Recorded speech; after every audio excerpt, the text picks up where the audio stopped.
Halo semuanya, setiap hari atau bahkan setiap menitnya di dunia yang fana ini pasti ada saja orang yang meninggal. Penyebabnya pun bermacam-macam, ada yang dikarenakan kecelakaan hingga terserang penyakit. Jika dihitung, survei membuktikan kalau ada 55 juta orang yang mati tiap tahunnya. Angka yang sangat fantastis.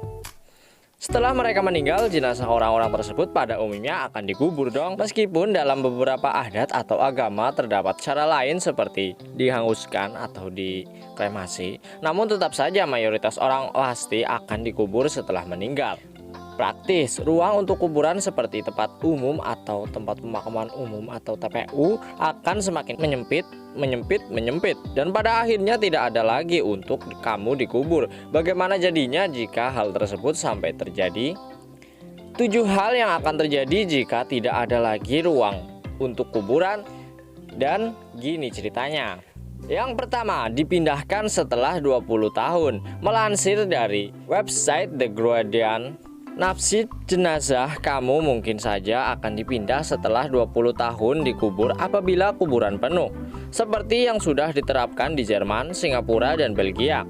Di sana kamu bisa mendapatkan kuburan secara gratis untuk 20 tahun pertama. Akan tetapi setelah 20 tahun, keluarga kamu akan dimintai biaya sewa. Jika tidak membayarnya, jenazah kamu akan dipindahkan ke tempat semacam kuburan massal karena kuburan kamu yang ditempati tersebut akan digantikan oleh jenazah lain. Yang kedua, menggunakan kembali kuburan yang sudah ditempati selama 75 tahun ke atas. Di London ada sistem yang membuat kamu akan menempati kuburan yang usianya sudah 75 tahun. Hal ini disebabkan demi menghindari penyempitan ruang untuk kuburan. Sayangnya metode ini diyakini kurang efektif lantaran kuburan akan tetap menyempit bahkan dalam 20-30 tahun ke depan. Tempat untuk kuburan di London diprediksi akan penuh. Kalau ini terjadi sama kamu, kebayang gak tuh jenazah tempat kamu dikubur merupakan bekas tempat mayat yang sudah 75 tahun lebih dulu menetap di situ. Kemudian yang ketiga, setiap jenazah dipercepat proses dekomposisinya. Cepat atau lambat tubuh kamu yang sudah ada di kuburan pasti akan mengurai dan hilang ke dalam tanah. Nah, supaya sebuah kuburan dapat kosong dengan cepat agar bisa ditempati jenazah lain, Norwegia melakukan beberapa cara demi mempercepat proses dekomposisi tubuh. Awalnya mereka menggunakan metode membungkus jenazah dengan dibungkus ke dalam plastik dengan harapan bisa cepat membusuk. Akan tetapi metode tersebut gagal. Kini mereka menggunakan cara lain demi membuat tubuh seseorang cepat membusuk di dalam kuburan. Yang keempat, kuburan akan menjadi investasi. Dr. John Toyer dari University of Bath Center for Death dan dari University of Bath Center for Death and Society mengungkapkan kalau kuburan akan memiliki produk atau pasar khususnya sendiri. Nantinya tanah kuburan akan dibeli oleh banyak orang yang belum meninggal untuk dijadikan investasi sehingga harganya bisa lebih mahal. Kendati begitu, hal ini bisa saja terjadi di Indonesia. Kalau tanah kuburan semakin sedikit, maka tanah-tanah tersebut akan mengalami pelonjakan harga. Orang-orang mulai berburu tanah kuburan mulai dari sekarang. Yang kelima, ciptakan kuburan bertingkat ke dalam.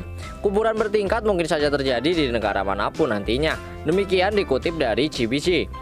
Lihat saja di Yerusalem. Di sana sudah ada kuburan yang kedalamannya mencapai 22 lantai supaya ruang untuk kuburan tidak semakin penuh. Kalau begitu, berarti batu nisannya akan berisi 22 nama jenazah dong. Yang keenam, ada kuburan bertingkat yang ke atas juga. Berbeda dengan yang terjadi di Yerusalem. Di Brasil justru ada kuburan yang diciptakan bertingkat ke atas layaknya sebuah gedung. Ya, namanya adalah Memorial Necropole Ecumenica di kota Santos. Kuburan ini memiliki tingkat setinggi 14. Rupanya ini merupakan hasil inspirasi dari yang dilakukan oleh kota lain seperti Bogota dan Mumbai. Kemudian yang ketujuh atau yang terakhir, semua jenazah dikremasi.